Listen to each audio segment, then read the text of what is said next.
In this video, I will show you how to center card headings on the collection list page in Shopify Dawn theme. As you can see in this example, by default, card headings such as all, featured, and homepage are left aligned. So in order to center them, we have to add the CSS rule. But first, log into Shopify admin account, then select online store, and then locate Dawn theme. In my case, it's version 15.3.0. And then select customize. Once the editor loads, at the very top, click on homepage, and then select collection list. Then left under template, select collection list page, and then look for custom CSS. We're going to be adding the CSS rule right here.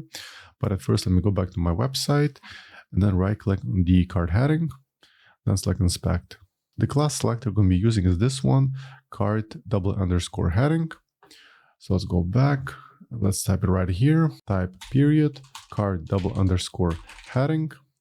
Open left and right curly braces. Place the cursor in between, then press enter. On the next line, type text -align, space, center, followed by semicolon. And as you can notice in the preview, the card headings are now centered. Now let's go ahead and save the changes. Now let's go back to the website. Let's try refreshing the collection list page. And as you can see, the card headings are now perfectly centered on desktop. Let's check it out on mobile. Let's right click, select inspect. Then let's switch to the responsive design mode. And let's pick Galaxy S20. And that's what the card headings should look like on mobile. So that's pretty much it for this video. I hope you found it helpful. If more Shopify tutorials, please subscribe to my channel. Thank you.